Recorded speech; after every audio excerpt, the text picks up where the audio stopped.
আজকের যে কলকাতা আমরা দেখি ট্রাম, বাস, বহুতল সবকিছুই রয়েছে, সেটি কিন্তু অনেক বছর আগে ছিল একটি ঘন জঙ্গল।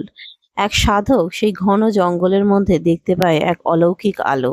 সেই আলোর উৎস খুঁজতে গিয়ে তিনি আবিষ্কার করেন একটি কালো পাথর, যেটি আজ কালীঘাট রূপে আমরা সবাই পূজিত করি। এই কাহিনীর উৎস সেই দক্ষযজ্ঞর যুগে। আজকের গল্প শুরু করলে আমরা ফিরে যেতে হবে সেই বহু হাজার বছর আগে। কৈলাস পর্বত, সেখানে বাস করতেন মহাদেব এবং তার পত্নী সতী। সতী ছিলেন রাজা দক্ষের কন্যা, কিন্তু দক্ষ কখনোই শিবকে জামাই হিসেবে মেনে নিতে পারেননি। তার চোখে শিব ছিলেন এক অদ্ভুত সন্ন্যাসী, শ্মশানবাসী, ভস্মমাখা, সর্পধারী। একদিন রাজা দক্ষ এক বিশাল যজ্ঞের আয়োজন করলেন। সেখানে সমস্ত দেবদেবীকে আমন্ত্রণ জানানো হলো, কিন্তু ইচ্ছাকৃতভাবে আমন্ত্রণ জানানো হলো না শিব ও সতীকে। সতী খবর পেয়ে অত্যন্ত কষ্ট পেলেন। তিনি বললেন, পিতার গৃহে যেতে কি আমন্ত্রণ প্রয়োজন হয়? মহাদেব তাকে নিরাস্তর করার চেষ্টা করলেন, কিন্তু সতী তবু গেলেন। আর সেখানে গিয়ে দেখলেন তার স্বামীকে প্রকাশ্যে অপমান করা হচ্ছে। স্বামীর এই অপমান তিনি সহ্য করতে পারলেন না। ক্রোধে, অপমানে এবং যন্ত্রণায় তিনি যজ্ঞকুণ্ডে ঝাঁপ দিলেন এবং আত্মাহুতি দিলেন। সতীর মৃত্যু সংবাদ শুনে মহাদেব ক্রোধে ৩ লোক কেঁপে উঠল। তিনি যজ্ঞভূমিতে এসে সতীর দেহ কাঁধে তুলে নিলেন। এরপর শুরু হলো ভয়ঙ্কর তাণ্ডব। সৃষ্টি ধ্বংসের মুখে পড়ল। দেবতারা ভীত হয়ে পড়ল। তখন ভগবান বিষ্ণু তার সুদর্শন চক্র নিক্ষেপ করেন। চক্র সতীর দেহকে ৫১টি অংশে বিভক্ত করেন।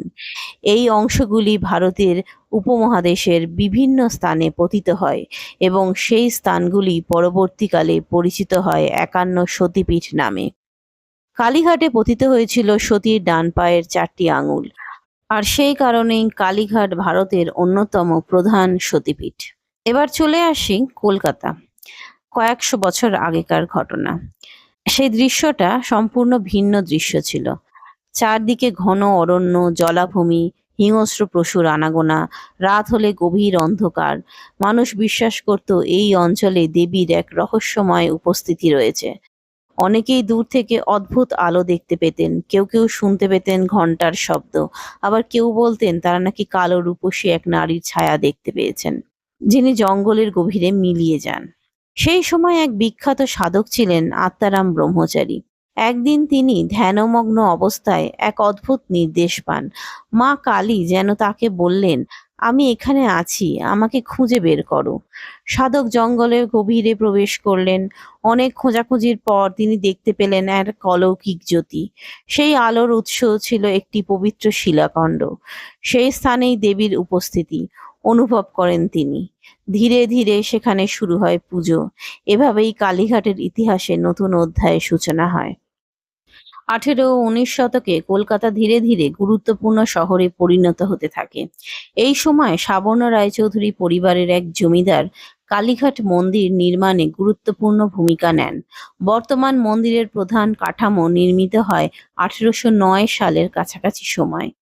এরপর ধীরে ধীরে গড়ে ওঠে নাট মন্দির, ঘাট, মন্দির চত্বর, ভক্তদের থাকার জায়গা এবং কালীঘাট পরিণত হয় বাংলার অন্যতম প্রধান তীর্থস্থানে।